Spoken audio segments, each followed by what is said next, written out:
Beyond Bits and Bytes, brought to you by Bistec Global. Welcome to you if you have listened to our podcast before, and also welcome to you if you are new. If you are a new listener and this is your first time. Beyond Bits and Bytes podcast is designed to raise your awareness of the latest developments in technology and thinking. Its aim is to share new ideas and discoveries and help you become more productive as an individual, a professional, or an entrepreneur. Bistec Global is a technology solutions provider, Microsoft Gold partner. Our services include software development, cloud migration, quality assurance, and data engineering. My name is Mervyn Silva.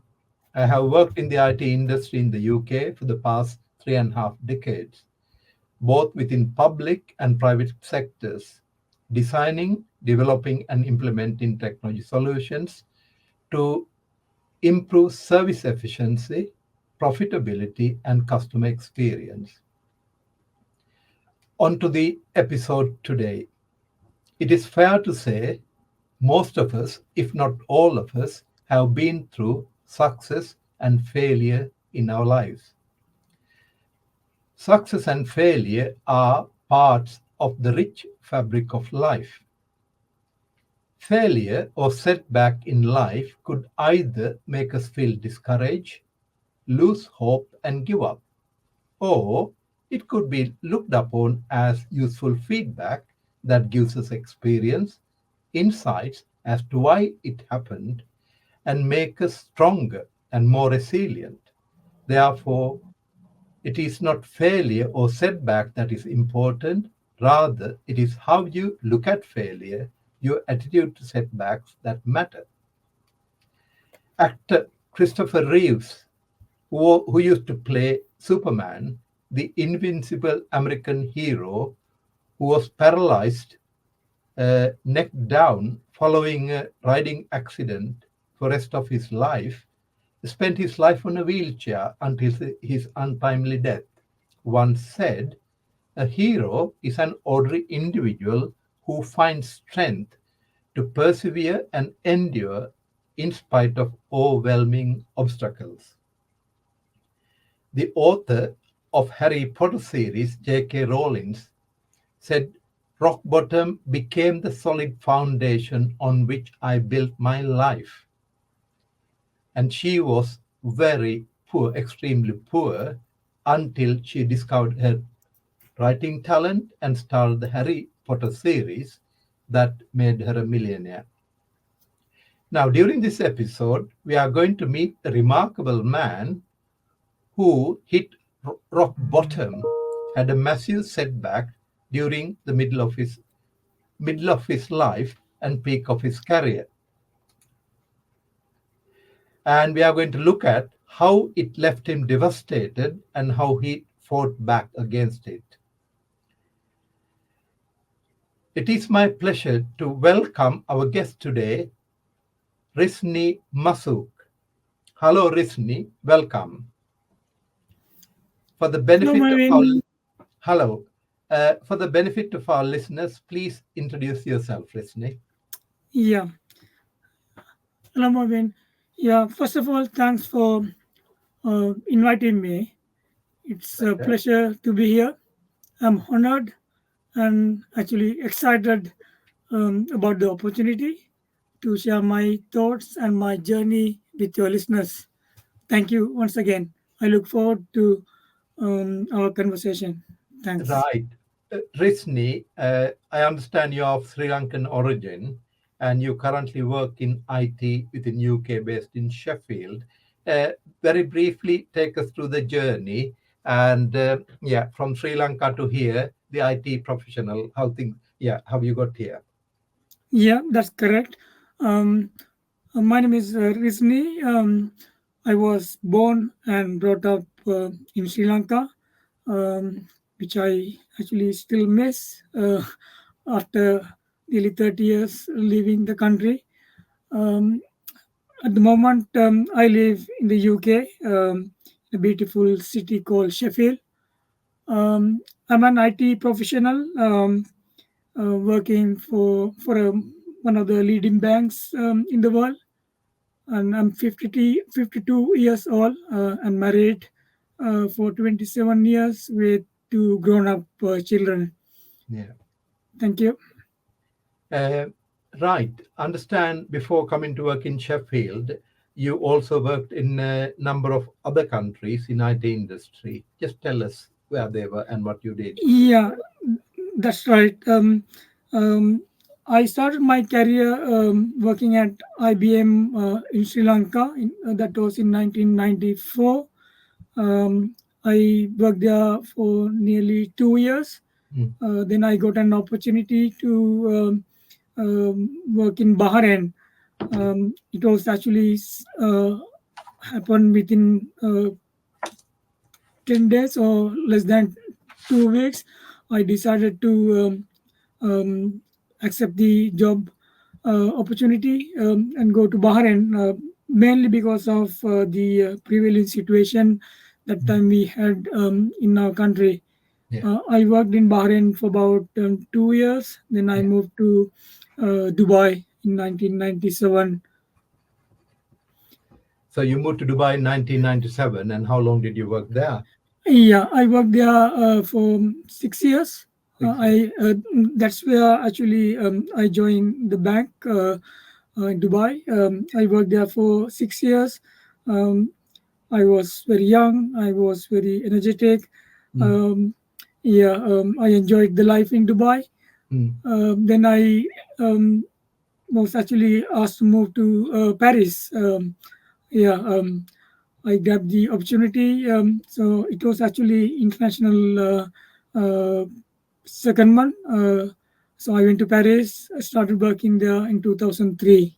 Uh, Right. Which bank? You said you were working for a bank. Which bank were you working at this yeah, I worked for HSBC. HSBC? So started Yeah, working for HSBC in Dubai, and then from there asked to move to Paris. Okay. correct. Yeah. What happened thereafter? Um, I mean, because of the work demand, I was most of the time, focus on my work and also actually settling down in Paris because it was a very challenging Mm. moving to Paris. Unlike working in Dubai, it Yeah. was actually a big shock culturally and everything what I can imagine. Yeah. It was a bit stressful as well, but my main focus was on work. Mm. Yeah, I was as you introduced my me at the beginning of this podcast. I was workaholic, Mm. pretty much actually work, nothing else. Okay. When did you come to UK? Yeah, I moved to UK in 2008. Yeah. So I've been living and working in UK for last 16 years In Sheffield. Yeah. in Sheffield. Correct? Yeah. Yeah. Okay. Are you still working for HSBC, or did you change, and when did that happen? I switched 2 years ago. I work for another bank. Yeah. Yeah, I work for another bank called Handelsbanken, which is also actually one of the biggest banks.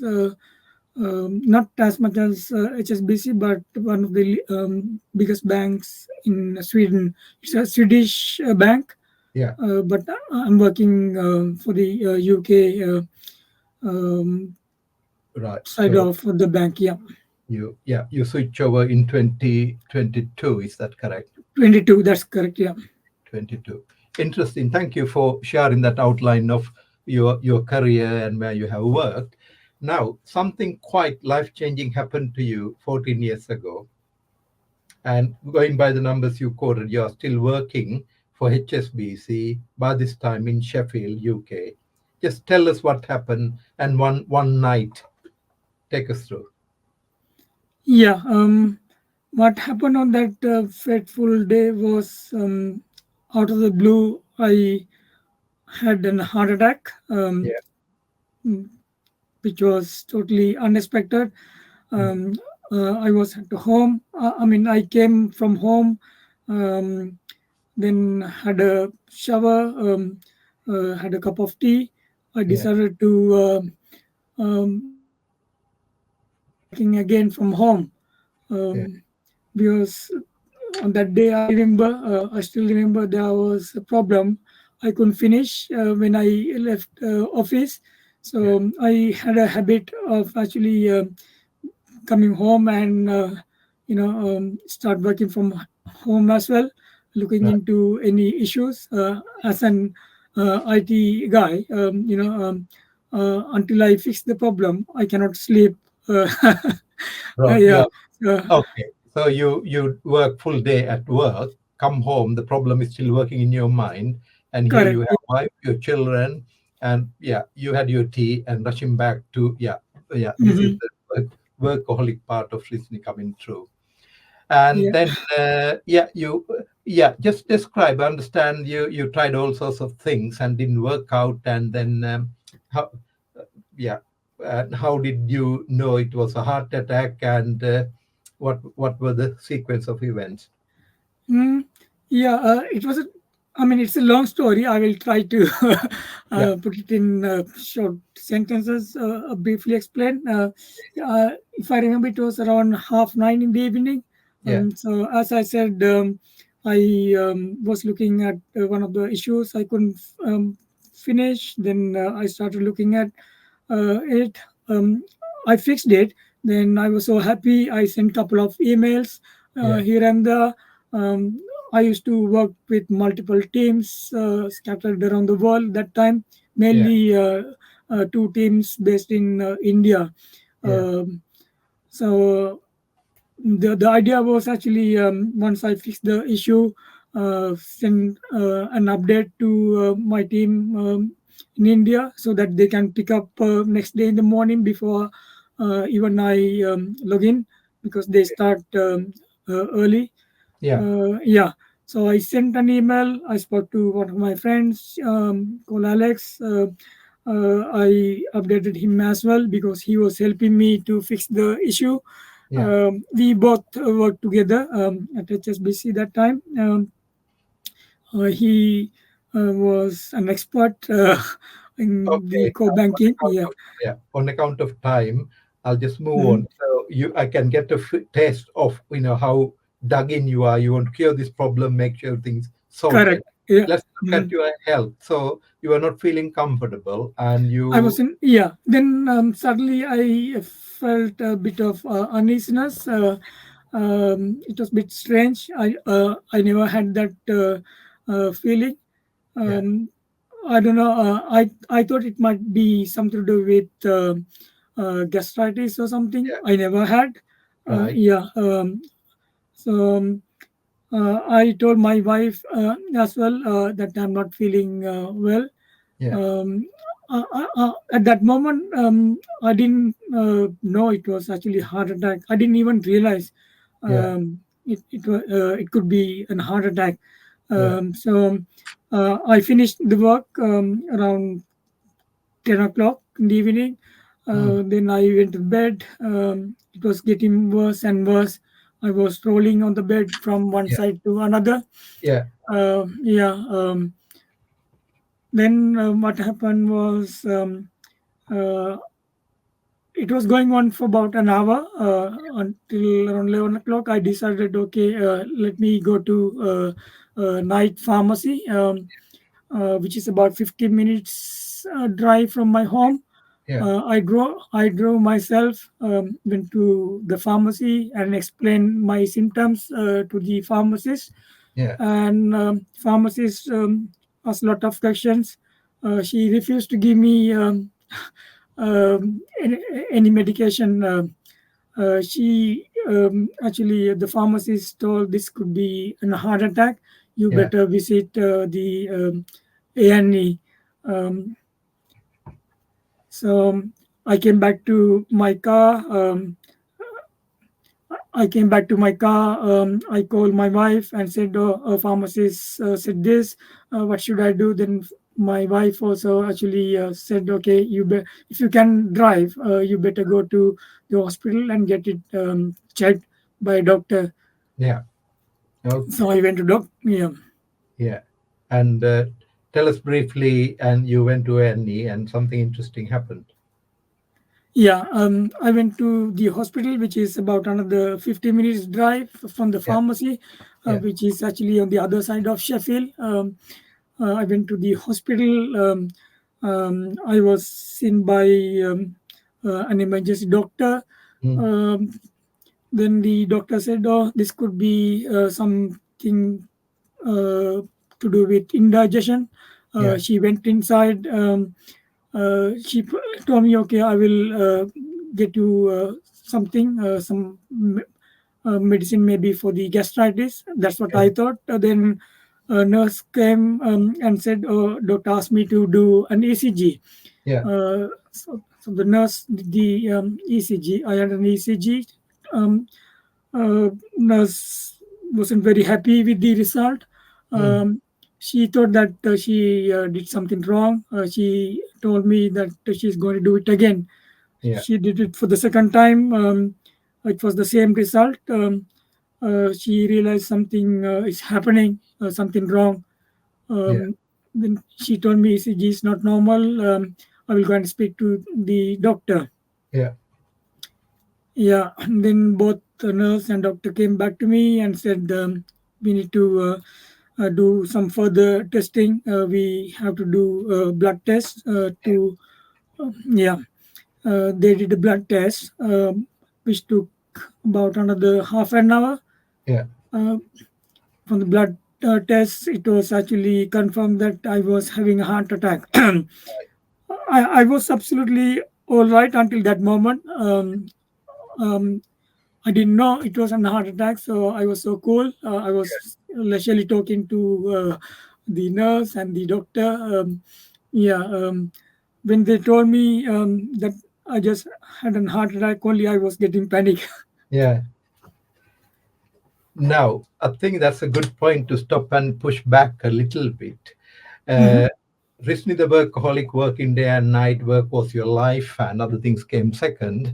And at this point, I understand you were not very fit, although you're a young man. You had weight issues, and just tell us a little bit, how much did you weigh at this point? Yeah, that time actually I was 94 kilograms. 94 kilograms. Yeah, 94 kilograms. I was a bit overweight. Yeah, Yeah, um, as and I your said, height, health and yeah, I'm 5'7". 5'7". Yeah. Yeah, Mm. um, the health and fitness wasn't top of my priority list actually. Yeah. The work, then family, health and fitness was Sec- in Lower my priority. but a lower priority. Yeah, I Okay. hardly did any exercise. The only time that I went out was actually with my son. When he was cycling, I just jog behind him or run behind him Yeah. for a short distance. That's it. Yeah. Okay. I Now, mean, because of my work load, I hardly had any time to think about my health and fitness, to be honest. Yeah. yeah, you thought you were invincible. Those things happen automatically. Okay. Now there is an interesting point. You didn't know it was a heart attack. You thought it was indigestion or something, and got in the car and drove yourself. And the pharmacist asked a lot of questions, which I understand you're not very pleased about, because and then made matters worse by saying, no, I'm not going to give you medicine. Go to the hospital, A&E, and you're quite Yeah. annoyed. And you go to the hospital, and you're going to park, and something interesting you told us. Just share, but yeah, what Yes. happened? Yeah, Yeah. Sorry, I didn't tell that part because I thought it's going to take time. What happened was I went to the car park. The General Hospital here in Sheffield. There's actually parking that I had to pay. You know, so that time actually we didn't have the pay by phone like these days, so we had to put coins. So I didn't have coins, so I had only 10 pounds note. So I went to the A&E reception and asked. Actually, there were three guys front of me. I waited until they finished. yeah, Um, then it was my turn. I spoke to receptionist and asked, we got change. She asked me, why do you need change? I said, I need to put parking. I don't have coins. Yeah. Uh, then she actually asked me again, why are you here?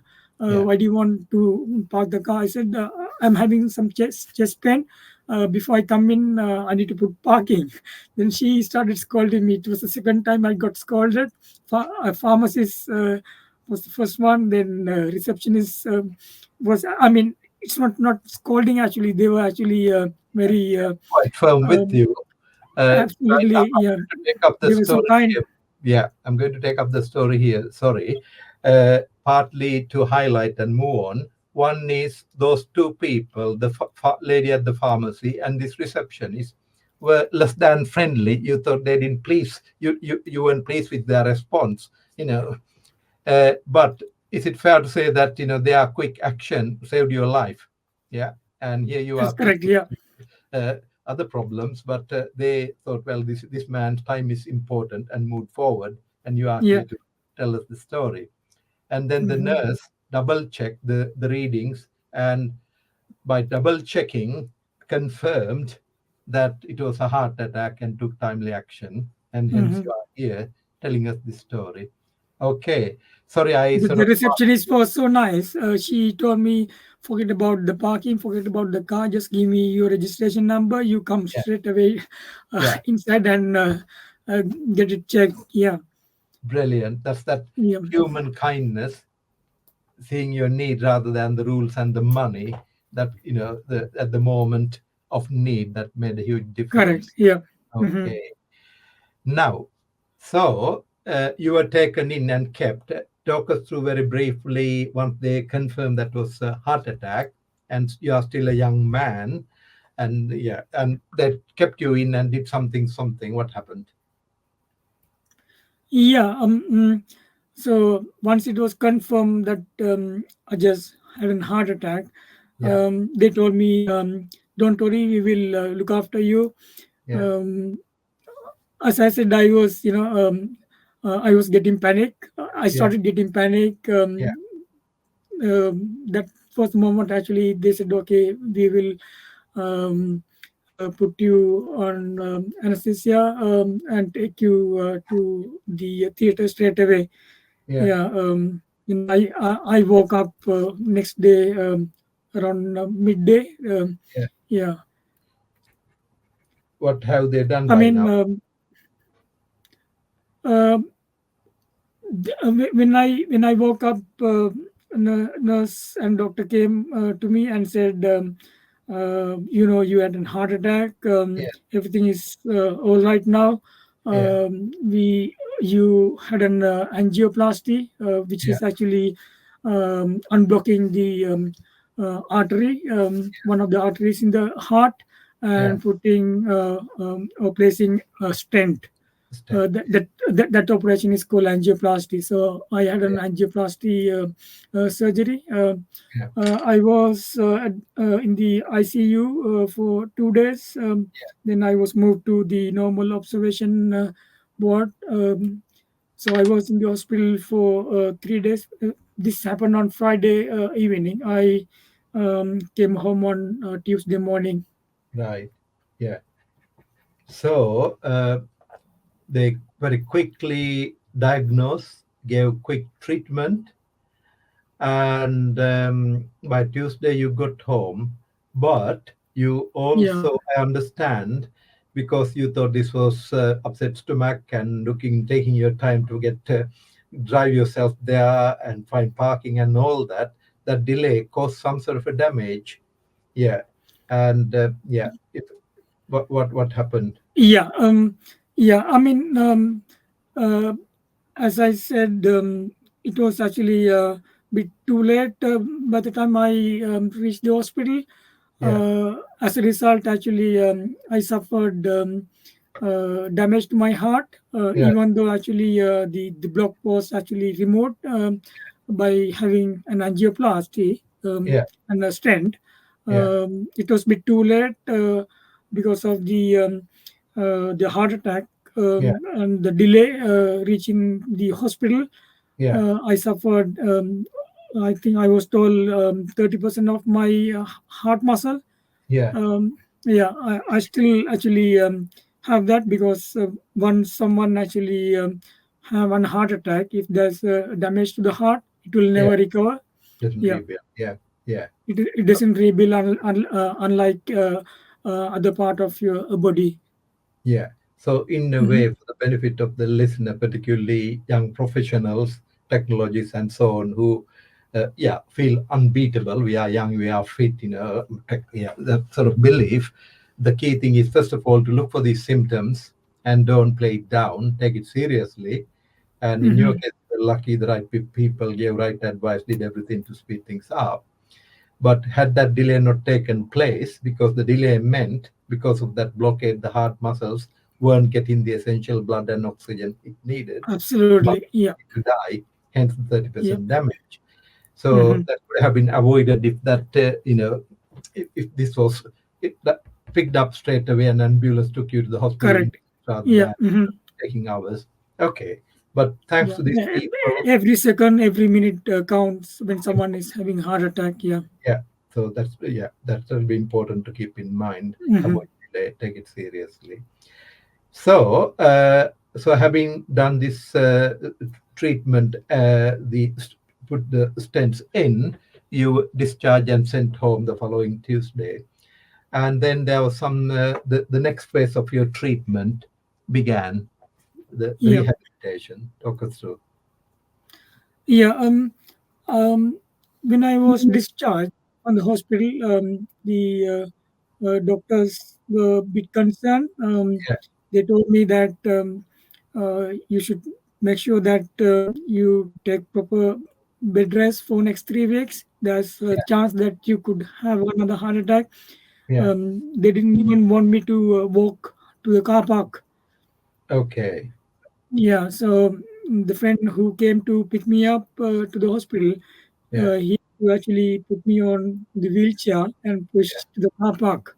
yeah, Yeah, and also the doctor wanted to make sure I can actually climb stairs because my in my house yeah, all rooms are actually upstairs. yeah, We don't have rooms downstairs. yeah, Um, yeah, so they wanted to make sure that I can walk or take the steps.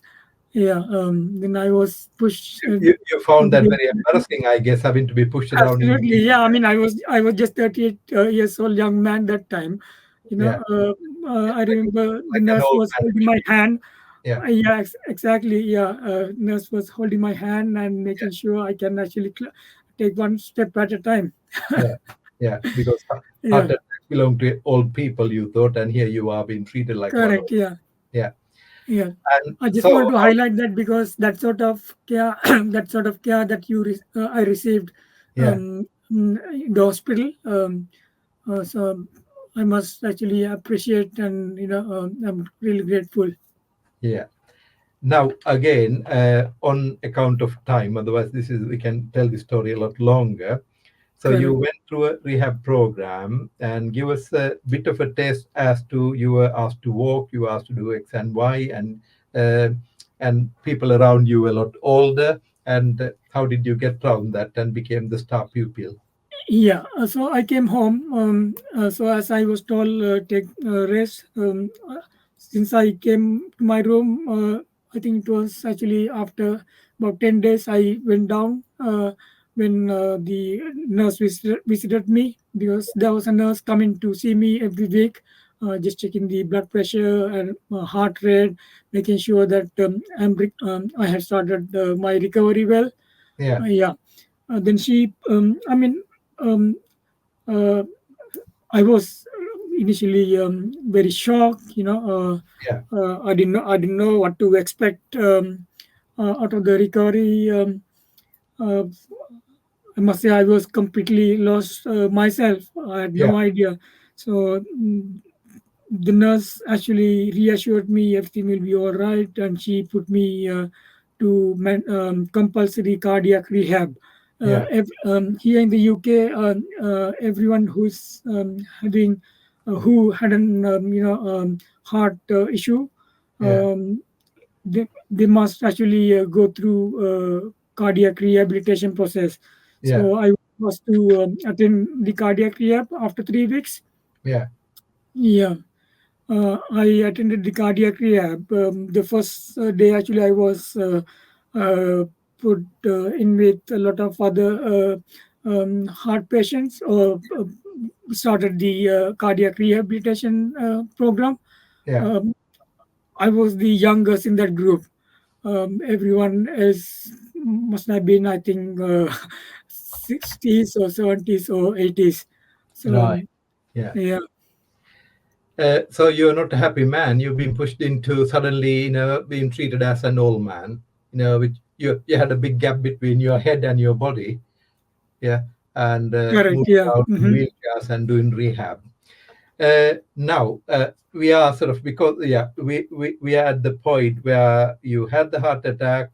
They did whatever they can. They did their best, and as a result, you are here with us, and they are trying to build you back or helping you to rebuild through rehabilitation. But the early experience was that you are in the middle of all the people, which you are not very pleased about, and obviously you are a stubborn man with a will on your own. You push, push, and push, and you did something which meant that they started to treat you differently.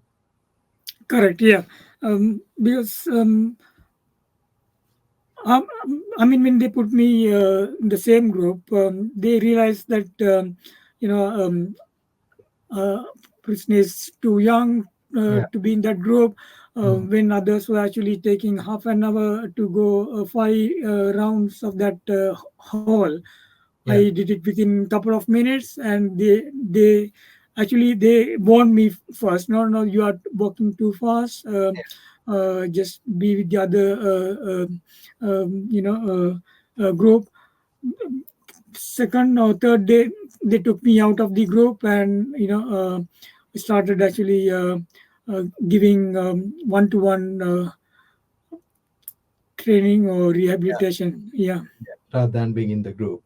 Okay. correct. Yeah. Now, this is where the turning point is. Hmm. I think during our next episode, we are going to look at how you build your life back and end up being a marathon runner, because that is the interesting part.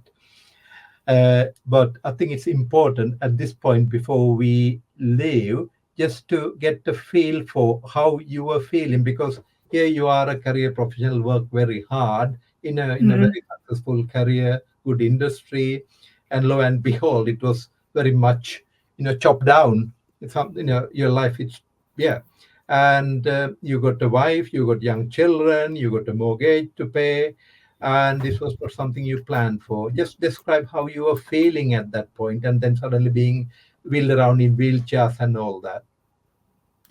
Yeah. The following the successful cardiac rehab, Yeah, I think it took about 3 months. yeah, Um, uh, then I was actually awarded the best student of that batch. I yeah, was given actually three additional free membership in the gym, which yeah, actually I accepted.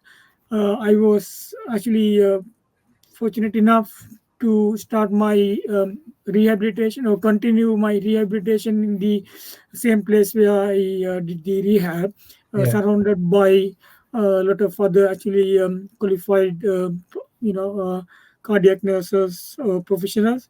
yeah. Yeah, I completed that 3 months as well. I remember one of the cardiac nurse asked me to continue what I had already started that time. I was able to, uh, I would say, jog. I wouldn't say run on the treadmill for Mm, about 20 minutes non-stop.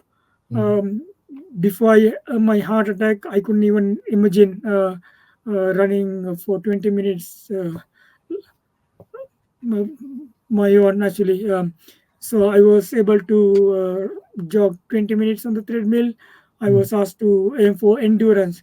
Yeah. I still remember that word. On the last day, she gave me the advice: just don't worry about what happened. Just Yeah. forget everything. You are doing really well. You have recovered well. Continue what you have, um, started. Right. Um, yeah. Okay. I think that's a very good point. Effectively, forget about what happened. Right. Mm-hmm. Uh, Look into the future. Concentrate on endurance. And that was the message that you took very seriously and started concentrating on, which took you to the next phase of your life Correct. to yeah, Yeah. the, Mm-hmm. what how you spent I yeah. last. I should say that was the time actually I started taking control of my life. Yeah, I realized, money or work is not my top priority. yeah, Everything yeah, turned upside down. My health and well-being became the topmost priority, right, followed by family. yeah. So this event, life-changing event, was a massive shock, but because you are still there, it made you re-evaluate your priorities, what is important to you in life. Yeah, Yeah, correct. and Yeah. Mm-hmm. yeah, that's what you have been doing with the new path for the last 14 years since.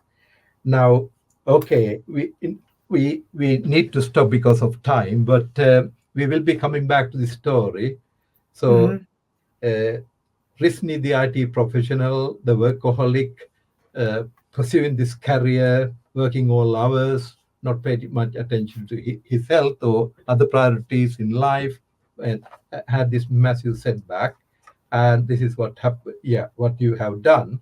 Now, during the next episode, we are going to talk to you, Rizni, for the benefit of the listener. You are going to share with us how, following this episode and this particular message from the nurse, to say, yeah, forget about what happened in the past, look into the future, concentrate on building up endurance. Yeah, yeah, yeah. In other Yeah. words, making Mm-hmm. your heart stronger and stronger.